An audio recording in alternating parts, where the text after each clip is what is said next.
কয়েক সেকেন্ড আগে ভোট দিয়ে নামলাম, অথচ আমার হাতে কিন্তু কোনো কালি নেই। কয়েক সেকেন্ডের মধ্যে কিন্তু মিচে যাচ্ছে। সেখানে কিন্তু আপনার অনিয়ম এবং কারচুপির একটা সম্ভাবনা রয়েছে। দীর্ঘ ৩৬ বছর পর আমাদের চট্টগ্রাম বিশ্ববিদ্যালয়ের শিক্ষার্থীদের যে অধিকার আদের প্ল্যাটফর্ম, যে আমাদের মৌলিক সুযোগ সুবিধা নিশ্চিত করার যে প্ল্যাটফর্ম, আমাদের জবাবদিহিতামূলক প্রশ্নকে আনার যে প্ল্যাটফর্ম, সেই চাকসু নির্বাচন হতে যাচ্ছে।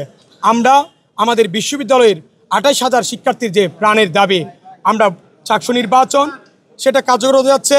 এটা একটা সুন্দর বিষয়, কিন্তু আমরা নির্বাচন কমিশনারকে বারবার জানিয়েছিলাম যে সুষ্ঠু, গ্রহণযোগ্য এবং শান্তিপূর্ণ নির্বাচনের জন্য যারা কার্যকর ব্যবস্থা গ্রহণ করে। কিন্তু আমরা দুঃখের সাথে খেয়াল করলাম যে আমাদের ভোটারদেরকে যে ভোটাধিকার প্রয়োগ করার পর যেন দ্বিতীয়বার আর ভোট দিতে না পারে, সেটার জন্য একটা সিম্বল দেওয়া হচ্ছিল কালো কালি দিয়ে। কিন্তু দেখেন, আমি একটু আগে কয়েক সেকেন্ড আগে ভোট দিয়ে নামলাম, অথচ আমার হাতে কিন্তু কোনো কালি নেই। এটা কয়েক সেকেন্ডের মধ্যে কিন্তু মিচে যাচ্ছে। তো এই প্রক্রিয়া যদি হয়, তাহলে একজন ভোটার একাধিকবার কিন্তু ভোট প্রয়োগ করার একটা সম্ভাবনা তৈরি হয়েছে।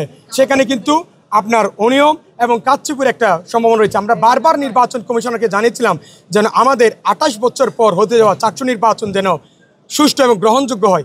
ডাকসু এবং জাকসু থেকে যেন শিক্ষা নিয়ে আমাদের চাকসুদের জন্য একটা অনন্য উদাহরণ করা যায়। কিন্তু আমাদের নির্বাচন কমিশনার এটাতে সম্পূর্ণ ব্যর্থ হয়েছে যে একটা সুষ্ঠু, গ্রহণযোগ্য, শান্তিপূর্ণ নির্বাচন আয়োজনের ক্ষেত্রে। আপনাদেরকে আমি আমার নিজের প্রমাণটা দেখাচ্ছি। দেখেন আমার হাতে কোনো কালি দেখতে পাচ্ছেন কিনা। যেটা আপনার সবচেয়ে গুরুত্বপূর্ণ জিনিস, একজন ভোটারকে চিহ্নিত করা যে সে ভোট দিয়ে ফেলেছে কিনা। এখন সেটা যদি মুছে যায়, তাহলে আমি আবার গিয়ে এখন বারবার ভোট দিতে পারবো। হয়তো আমি প্রার্থী একটা বড় সংগঠন থেকে দাঁড়িয়েছি, কিন্তু একজন সাধারণ ভোটার কিংবা আমাদের যারা নারী ভোটার, তাদেরকে কিন্তু চাইলেই আপনার একাধিকবার ভোট দিতে পারবে এবং শনাক্ত করা কিন্তু খুব কঠিন হয়ে যাবে।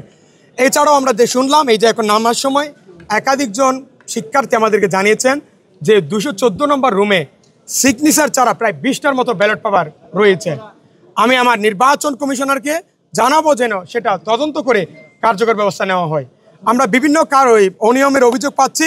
আমি আমার নির্বাচন কমিশনারকে অভিযোগ জানাচ্ছি আমাদের যে দ্রুতগতিতে আপনারা ব্যবস্থা নিন, একটা সুষ্ঠু, গ্রহণযোগ্য, শান্তিপূর্ণ নির্বাচন কিন্তু আয়োজন করুন, না হলে আপনারা ইতিহাসের কিন্তু দায়ী হয়ে থাকবেন।